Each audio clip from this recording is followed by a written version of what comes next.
নির্বাচন হলে কারা দুইটা না তিনটা সিট পাবে অথবা জামানত বাজেয়াপ্ত হয়ে দেশ ছাড়া হবে, এটা নির্বাচন ছাড়া তো বোঝা যাবে না।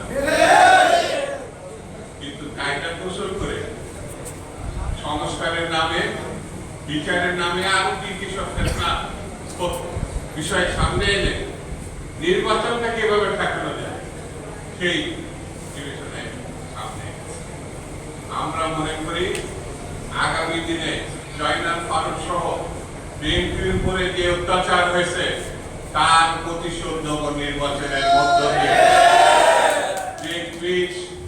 বিজয়ের মধ্য দিয়ে, বিএনপির সরকার গঠনের মধ্য দিয়ে। আসলে বোঝে এখানে আগামী দিন হবে, কিন্তু কিছু কিছু তথাকথিত বুদ্ধিজীবী, তথাকথিত রাজনীতিবিদ, তথাকথিত বিশেষ মহল মনে করে তারাই ক্ষমতায় আছে। বিএনপি এই প্রথম ক্ষমতায় যাবে এটা, এর আগেও একাধিকবার বিএনপি জনগণের সমর্থন দিয়ে ভোটে জিতে ক্ষমতায় গিয়েছে। বাংলাদেশের সবথেকে জনপ্রিয় রাষ্ট্রনায়কের নাম হচ্ছে শহীদ জিয়া রহমান, যার বিরুদ্ধে একটি কথা কোনোভাবে উত্থাপন করা যাবে। তারপরে দেশনেত্রী বেগম খালেদা জিয়া, আপসের নেত্রী বেগম খালেদা জিয়া গণতন্ত্রের মানুষ কন্যা না, এমন একটা উচ্চ মাত্রায় গেছে তিনি শুধু বিএনপি নেত্রী না, সকল মহলের কাছে তিনি আদরণীয়, পূরণীয়। বাংলাদেশের যে আগামী দিনের সমস্যা, সেই সমস্যাগুলো মীমাংসা করা সম্ভব তিনি হচ্ছেন জনগণের বিকল্পহীন সবথেকে জনপ্রিয় বর্তমান অবস্থায় তিনি অপেক্ষা করছেন, যে কোনো মধ্যে তিনি দেশে ফিরে আসছেন। তারেক রহমানের যখন আমাদের ডক্টর ইউনূস সাহেবের সঙ্গে লন্ডনে বৈঠক বসেছিলেন, বাংলাদেশে তার আগে একটা অস্থিরতার মধ্যে চলে গেছে, অবিশ্বাসের মধ্যে চলে গেছে, পারস্পরিক কেউ কারো বিশ্বাস করতে পারত না। কিন্তু ডক্টর ইউনূস এবং জনাব তারেক রহমান যখন লন্ডনে বসছিলেন, তারপরে কিন্তু একটা আশার অবস্থা তৈরি হয়েছে যে বাংলাদেশের নির্বাচন হবে। সেই জিনিসটা এখন ধরে রাখতে হবে। আমি সরকারকে অনুরোধ করবো যত দ্রুত সম্ভব ফেব্রুয়ারি মাসে প্রথম হোক মাঝে হোক একটি দিন ঘোষণা করতে হবে, একটি তারিখ ঘোষণা করতে হবে।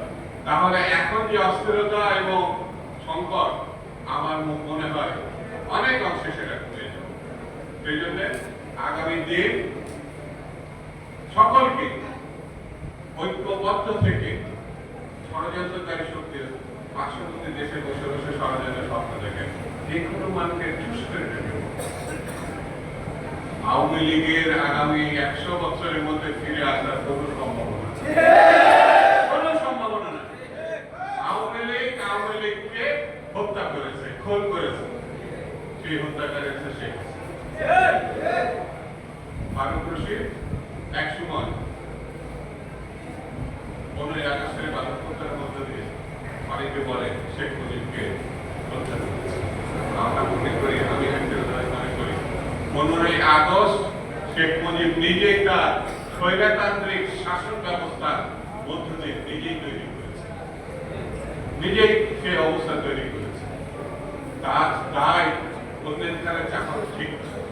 আর সর্বশেষ ভয়ঙ্কর পরিস্থিতি 15 বছরের শেষে গেল শেখ হাসিনা, তার দায়ও শেখ হাসিনাকে নিতে হবে, জনগণকে দায়ী হবে না। জনগণ তার আরোগ্য কাজ যেটা 71 মুক্তিযুদ্ধের সময় করেছিল, স্বাধীনতা এবং গণতন্ত্রের জন্য যে যুদ্ধ করেছিল, সেই দায় জনগণ তার নিজ কাঁধে নিয়ে এইরকম একটি স্বৈরতান্ত্রিক শাসন ব্যবস্থাকে ধ্বংস করেছে বাংলাদেশের মানুষ। সেই জন্য আগামী দিনে আমাদেরকে সকল ষড়যন্ত্রের বিরুদ্ধে ঐক্যবদ্ধ থেকে গণতন্ত্র প্রতিষ্ঠায় সজাগ থাকতে হবে। এই কথা বলে সবাইকে ঐক্যবদ্ধ থাকার আহ্বান জানিয়ে আমি আমার বক্তব্য